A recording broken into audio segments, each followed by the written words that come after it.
Salut tout le monde, voilà une nouvelle vidéo histoire de vous présenter une fiche d'élevage de gecko léopard. C'est une fiche d'élevage selon mes expériences personnelles et surtout sur quelques fiches d'élevage que j'ai pu trouver sur internet. De plus, c'est sur certaines informations que j'ai pu recueillir. C'est une fiche d'élevage qui, pour ceux qui souhaitent acquérir un nouveau gecko léopard ou ceux qui décident de commencer la reproduction et des différents aliments que je peux donner au gecko léopard. Cela vous aidera beaucoup. Personnellement, ça m'a beaucoup aidé au cours des dernières années. Mes dernières reproductions et tout, ça m'a vraiment beaucoup aidé. Et bien, pour commencer, je vais survoler quelques sujets importants, tels que l'alimentation, la reproduction et les matériaux que vous devez utiliser dans votre terrarium. C'est une règle en or que vous devez toujours appliquer. Mieux vaut le bien-être de nos animaux que notre bien-être à nous-mêmes. Ça nous permettra vraiment de combler tous les désirs de nos animaux et de permettre de les faire vivre beaucoup plus longtemps et vraiment beaucoup les aider. En premier lieu, l'alimentation, c'est le sujet le plus important parce que c'est la nourriture que vous donnez à vos gecko léopards. Donc ce qu'ils mangent, c'est ce qu'ils gardent dans leur système immunitaire. C'est l'un des sujets que lorsque vous voulez acquérir un gecko léopard, c'est vraiment le sujet de base que vous devez demander au début. Vous n'avez pas le droit à l'erreur. Vous n'avez pas le droit à l'erreur. Vous ne pouvez pas donner n'importe quoi à votre gecko léopard. Par exemple, quand je dis n'importe quoi, ça concerne les insectes à l'extérieur. C'est vraiment nocif parce que s'il y a un insecte qui a traîné dans un champ plein de pesticides et que votre gecko mange ça, ça peut vraiment causer de graves maladies.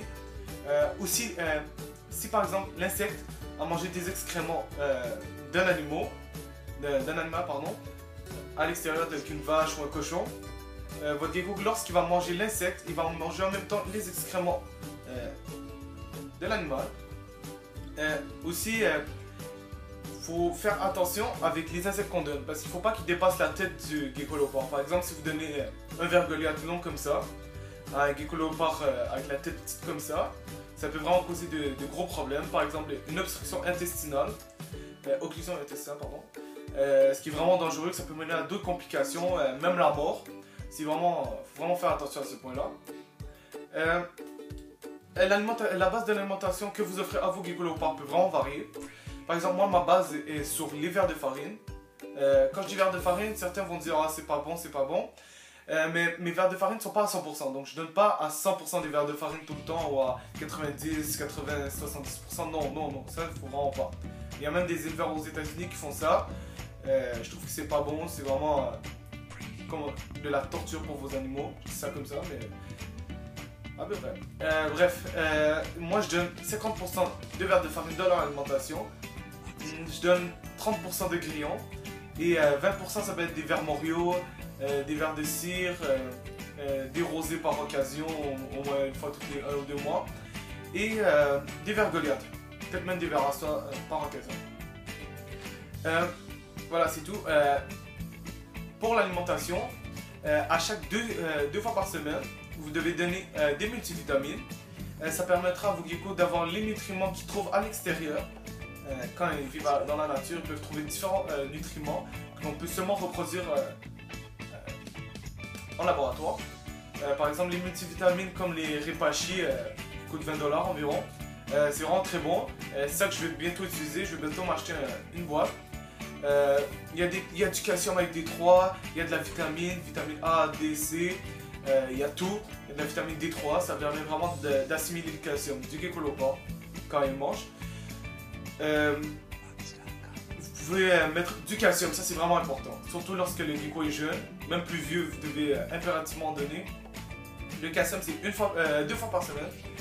Vous devez en donner, les saupoudrer, mettre par exemple un sac Ziploc. Mettez les grillons ou les vers de farine à l'intérieur. Je vous conseille les vers de farine lorsque vous voulez donner du calcium parce que les grillons ils perdent vite leur calcium, c'est vraiment pas bon, ils perdent partout dans le terrarium, etc. Les vers de farine, vous prenez une coupelle, vous mettez les vers de farine, vous prenez le calcium et les multivitamines et vous versez dessus, vous le déposez, le gecko va venir le manger et pourra même manger le calcium. Pour le calcium aussi, moi je mets une coupelle de calcium partout, dans tous mes terrariums. Premièrement, pour leur fournir une source de calcium qu'ils peuvent venir manger à chaque fois qu'ils veulent, à volonté. Et aussi pour empêcher qu'ils consomment le sable. Parce que le sable c'est vraiment nocif. Même si j'utilise un substrat, je fais attention.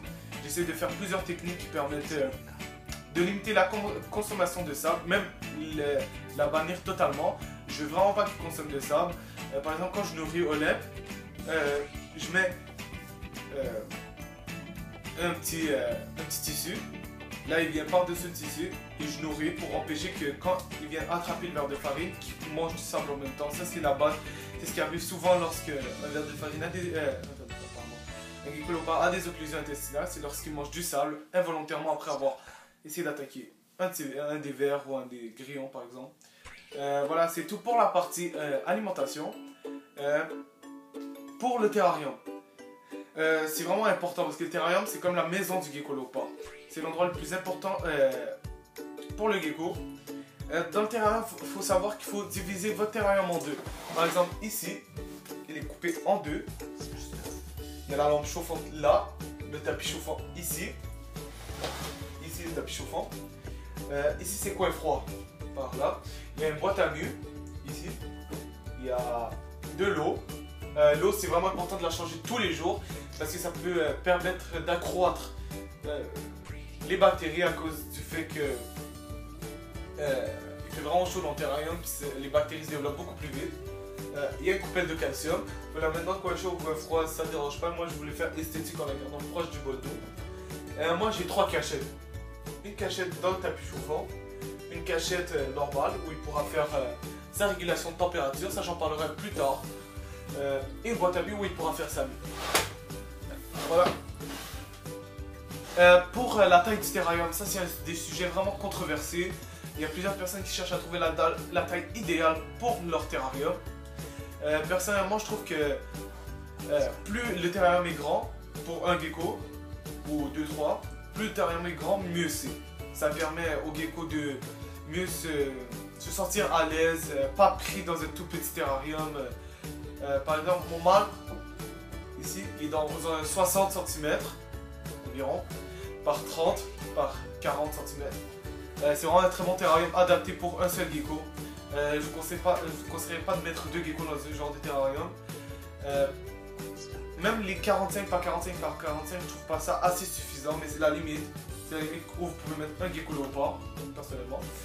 Je préfère le mettre dans un terrarium aussi gros que celui-là, pour lui permettre de bouger, de se sentir moins coincé. Par exemple, ma femelle, elle est dans un 80, 90 par 30 par 50 de haut. C'est vraiment un très bon terrarium. Je mettrais maximum 2 femelles dedans.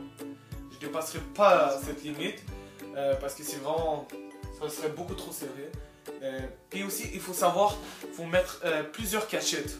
Par exemple, mon gecko mâle en a 3, ma femelle en a 1, 2, 3, 4, elle en a 5 à elle tout seul. Ça permet au gecko d'être moins stressé. Le nombre de cachettes, ça dépend selon le nombre de geckos que vous possédez. Par exemple, vous avez un gecko, il doit avoir 2 ou 3 cachettes.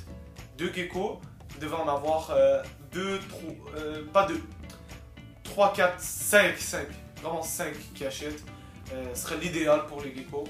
Il faut toujours avoir une boîte à billes, puis une cachette où il pourra se réchauffer, où il y aura un tapis chauffant ou une roche chauffante. Pour les roches chauffantes, je vous conseille de placer en dessous du terrarium et non à l'intérieur parce que ça cause des brûlures au gecko.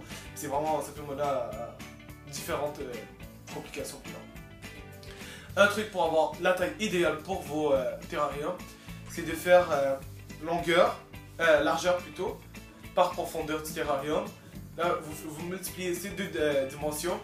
Là, le but c'est d'avoir 1000 cm² par geckolopard. Par exemple, vous avez 3 geckolopard, il vous faudra un terrarium de 60 cm par 50 cm. Ça fera 3000 cm². C'est la limite, je vous dis bien la limite parce que 1000 cm² c'est la limite autorisée pour un geckolopard. Un seul. Donc 3000 cm², c'est juste la limite. Vous descendez pas en dessous de ce chiffre. Et voilà, pour le substrat, vous pouvez utiliser du sopalin. Ça, c'est pas très esthétique, mais c'est l'idéal. C'est vraiment très hygiénique, puis ça empêche les occlusions. Le sable, faut vraiment avoir un peu d'expérience là-dedans, puis d'éviter vos geckos d'avaler du sable parce que ça peut mener à des graves complications. Moi par exemple, je déteste les copeaux de bois. Je ne mettrai jamais de copeaux de bois dans l'intérieur de mon gecko. Premièrement parce que si le gecko finit par choper un des copeaux de bois, c'est fini pour lui. Par exemple, s'il finit par prendre une seule bouchée de sable, ça peut quand même passer. Mais les copeaux de bois, ça reste, ça le tue immédiatement après une semaine et demie, une demi-semaine. C'est fini, le gecko est mort. C'est pour ça que je déteste les copeaux de bois. Mais le meilleur substrat que vous pouvez utiliser pour garder tant esthétique, sécuritaire et hygiénique, ce serait le carrelage, comme en fond de terrain de mon mâle. C'est vraiment le plus esthétique, le meilleur que vous pouvez utiliser. Pour les températures, il faut que les températures au point chaud, c'est-à-dire la partie où il y a la lampe chauffante, ici, il faut que les températures s'élèvent de 30 degrés Celsius à 35 degrés Celsius. Il ne faut pas que ça descende en dessous pour que ça puisse faire un certain gradient de température. De l'autre côté, au point froid, il faut qu'il fasse entre 22 et 28 degrés. Je dirais environ 25 degrés, ce serait l'idéal. C'est vraiment important pour vos geckos pour qu'ils puissent bien réguler leur température. C'est vraiment l'affaire qu'il faut vraiment... Très important chez les reptiles, c'est la régulation de température visant le sang-froid. Pour le temps d'éclairage, il faut environ de 8 à 14 heures d'éclairage selon la période de l'année. Par exemple, pendant l'hiver, il faut qu'il fasse 8 heures d'éclairage et vers août, entre juin à août, il faut qu'il fasse 14 heures d'éclairage pour leur permettre de faire un certain, grâce à leur cerveau, de pouvoir différencier l'été de l'hiver, la saison d'hivernation et la saison de reproduction. C'est la meilleure façon, c'est le temps d'éclairage et la température qui permettent aux geckos de bien différencier ces différentes périodes. Aussi pour l'humidité, c'est un point vraiment important. Par exemple, pour avoir une bonne humidité, il faut que vous ayez 40% d'humidité, c'est le maximum. Vous ne devez pas dépasser au-dessus parce que dans le désert, c'est vraiment pas humide. Parce que les geckos vivent dans un type de désert. Il ne faut vraiment pas que ce soit humide parce que l'air est sec là-bas. Parce que le but dans l'élevage de gecko léopard, c'est d'imiter le maximum le biotope de l'animal. C'est la meilleure façon de les rendre heureux et bien, en essayant de répéter le mieux maximum leur alimentation, l'éclairage, la température, l'humidité, tout en fin de compte. Voilà, c'est tout pour cette partie-là.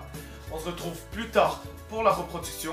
Je parlerai globalement de tout ce qui concerne la reproduction, l'hivernation, comment ça se passe, la nourriture qu'on accorde aux geckos, les températures, les bébés, comment ça se passe avec eux, etc. etc. Donc on se revoit tout de suite après. Voilà, je suis de retour pour la reproduction. Pour commencer la reproduction, c'est une étape ou plutôt un but que tout le monde essaie d'atteindre quand vous avez des animaux. Par exemple, chez un chat, hamster, cochon d'Inde, etc. Peu importe. Mais chez les geckos léopards, ça marche pas sur un seul principe de prendre un mâle, une femelle, ok, je les mets ensemble, bébé. Non, ça marche pas comme ça marche vraiment pas comme ça. Premièrement, il faut remplir plusieurs critères.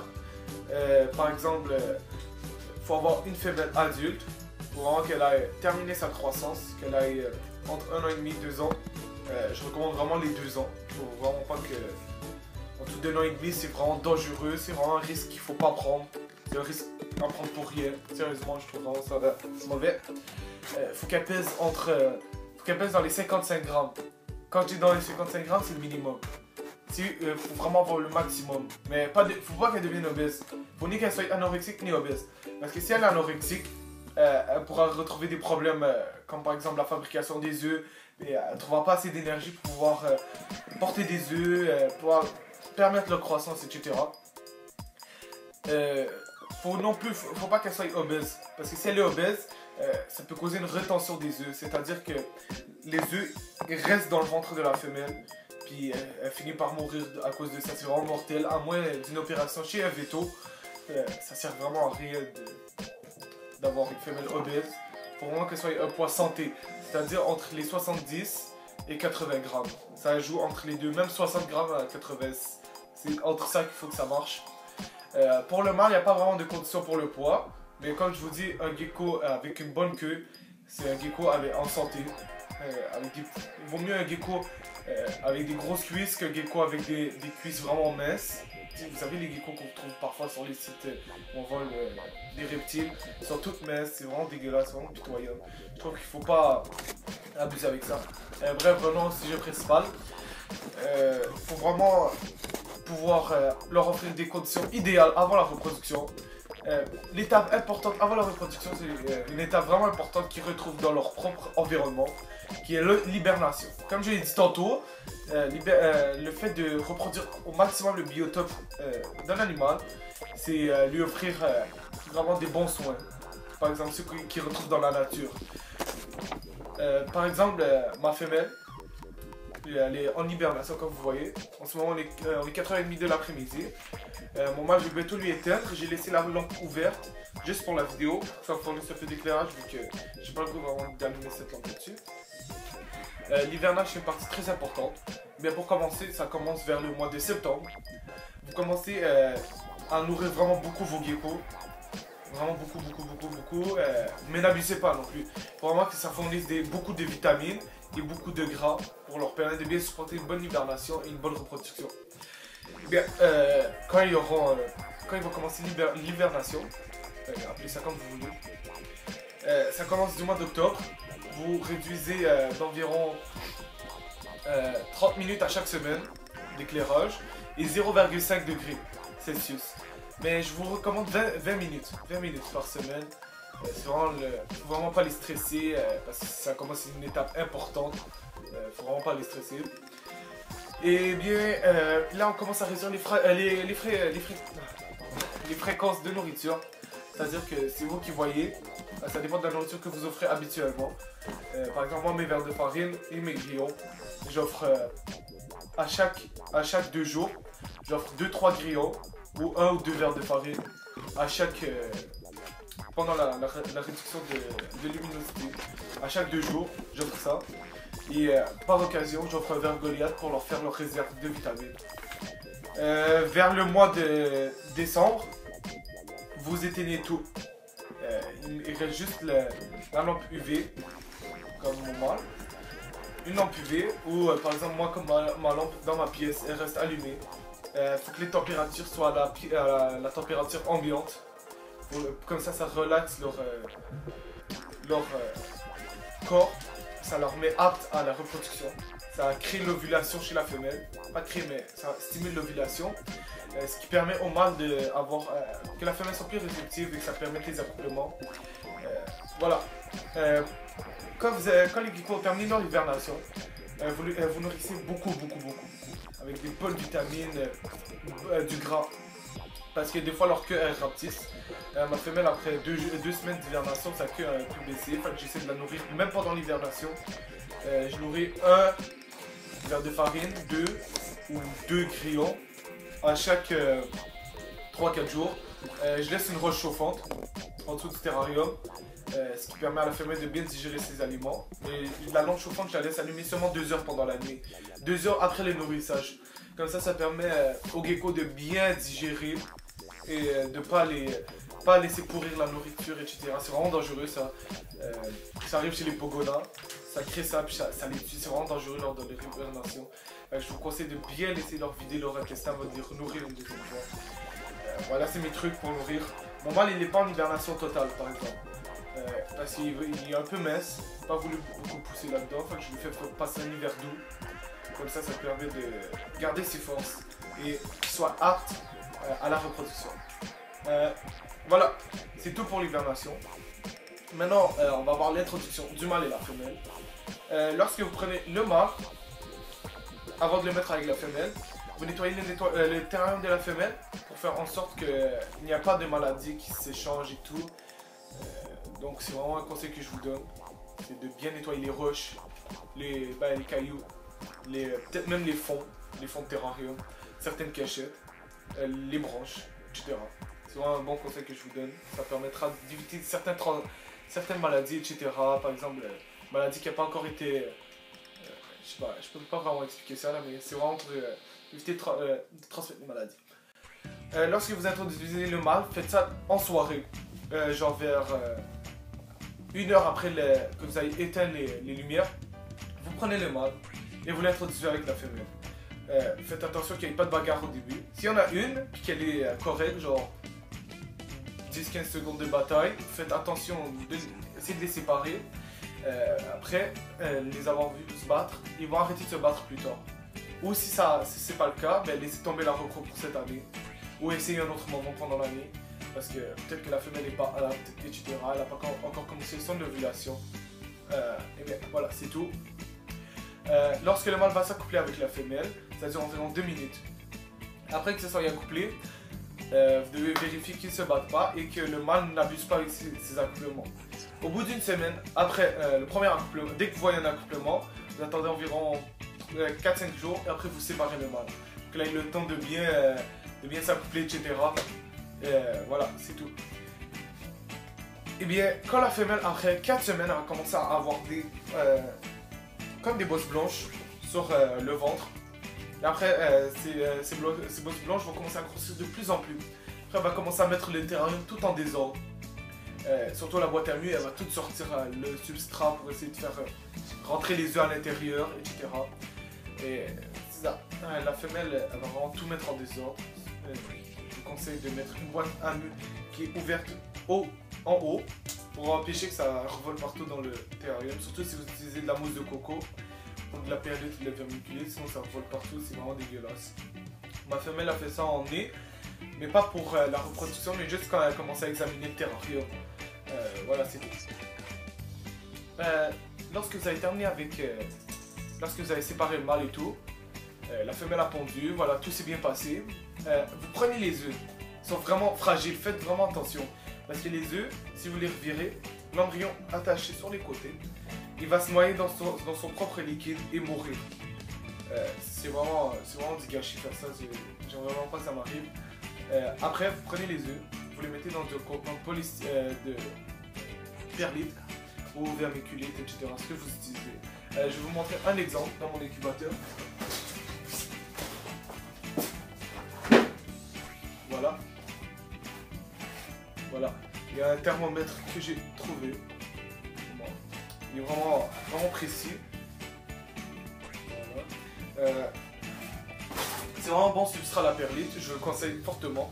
C'est un substrat que tout le monde utilise, il est vraiment pas cher. Environ 3 $ pour un gros sac avec de la vermiculite. Moi j'ai seulement acheté 2,50 $ avec de la perlite. Je vais vous montrer mon incubateur. Le voilà. C'est un incubateur Scriptibator. C'est un très bon incubateur pour les élevages. Il y a des températures précises, on peut voir l'humidité, contrôler la température vraiment précisément au 0,5 par exemple. Vous pouvez mettre une alarme pour ça, quand la température baisse trop, ça se met à faire une alarme et vous en êtes sûr. Après, lorsque les bébés naissent, ça dépend de la température à laquelle vous l'avez mis, ça prend du temps. Par exemple, si vous, les températures pour avoir, il y a un truc vraiment génial avec les coupons. Ça s'appelle la Temperature Sex Determination. C'est en anglais, c'est la détermination du sexe par la température. Vous prenez genre votre incubateur, vous le réglez à par exemple 27 degrés. Par exemple 27 degrés, vous aurez seulement des femelles, alors plus ou moins, à peu près 95% de femelles, de chances d'avoir des femelles dans votre de naissance. Si vous le mettez à 29 degrés à 30, vous aurez moitié-moitié, mâle et femelle. Lorsque vous le mettez de 30 à 35, pas 35 c'est trop là, de 30 à 32, ça fait seulement des mâles. De 30 à 33, ça fait des femelles. Mais ces femelles-là, ça s'appelle des hot females. C'est vraiment... je vous conseille pas de faire ça. Parce que ça crée des femelles avec un tempérament de mâle. C'est vraiment pas bon lors des accouplements, elles ont le caractère de mâle donc elles se battent avec tout le monde. C'est vraiment pas cool, je conseille pas ça. Voilà, c'est tout pour l'incubation. Lorsque vous avez les bébés, ils naissent, vous les mettez dans un bac, environ 30 cm ou 40 cm de largeur. Vous mettez un câble chauffant en arrière pour bien chauffer, pour bien séparer les deux points, point froid, point chaud. Même si ça marche dans un rack, on peut faire point froid, point chaud. Au lieu de ce soit avec une lampe, c'est avec câble. Vous mettez un bol d'eau, une petite coupelle d'eau, une petite coupelle de calcium, une cachette humide, puis une cachette. Voilà, c'est tout pour le rack. Voilà, c'est tout pour cette partie-là. Quand les bébés vont naître, je vous conseille de les garder au moins une semaine maximum lorsque vous faites vous faites moitié-moitié. Vous mettez la température moitié-moitié, moitié mâle, moitié femelle. Je vous conseille de les laisser au moins maximum un mois ensemble. avant de les séparer. Sinon, si vous tombez avec un mâle et une femelle, ou deux mâles, vous allez vous retrouver avec des complications qui seront plus vieux. C'est vraiment pas cool si un mâle et une femelle s'accouplent. Je conseille pas ça. Personnellement, ça m'arrive, je trouve pas ça fraîche. Voilà, c'est tout. Voilà, c'est tout pour la vidéo d'aujourd'hui. On se retrouve plus tard, juste tantôt, pour le bonus que j'ai promis. Voilà, on se revoit tantôt. Ciao. Me voilà de retour pour le reste de la vidéo. Voilà, comme vous avez pu voir, le terrarium de mon mâle est complètement rénové. Je l'ai complètement changé. Il ne me plaisait pas avant sans fond en arrière. Voilà, je l'ai réalisé avec de la céramique. Celle-là. Ça coûte environ 5 $, le truc comme ça. Voilà, j'en ai deux. Cette céramique-là m'a coûté 2,50 $ au fond. Voilà, c'est les deux cachettes que j'ai réalisées moi-même. Même la boîte à mux, c'est une nouvelle boîte à mux que j'ai fini hier. Elle a vraiment vite séché. Je l'ai réalisé avec du styromousse, polystyrène, du excavator, de la peinture brune, un briquet pour pouvoir bien contourner les contours, de la colle blanche, puis du papier PQ. Le papier PQ m'a servi de faire un genre de plâtre autour du polystyrène pour faire des formes plus arrondies et moins avec moins des petites bosses. Sinon ça ne ferait pas trop top, ça ferait comme un résultat comme ça. Mais lui j'ai réussi à faire ça quand même beau. Voilà, ici le bol d'eau encore, coupelle de calcium. Voilà, je vais vous montrer la boîte à mux de l'intérieur. Je pense qu'on va aller dedans. Voilà, la perlite dans un bac. Voilà. Voilà le tapis chauffant. Juste ici, il tourne 24 heures sur 24 pendant l'hibernation pour lui permettre de bien digérer. Voilà une cachette. Il est dedans, comme vous pouvez voir. Il va très bien. Il a commencé à prendre du poids. Voilà ma femelle, son terrarium. Son terrarium, je le trouve pas super. Comme vous voyez la perlite. Je le trouve pas super. À cause du fait qu'il n'y a pas de fond en arrière. Que les cachettes, je suis pas vraiment fier de moi. Voilà la boîte à mux ici. Là voilà la boîte à mux. Voilà une plante que j'ai pu mettre. Je veux peut-être en rajouter quelques-unes des plantes. La cachette là, la femelle. Je la trouve elle super belle. Je suis vraiment fier de mon achat avec elle. Mon élevage de farine. Voilà, j'ai beaucoup de coléoptères. Je suis vraiment très content.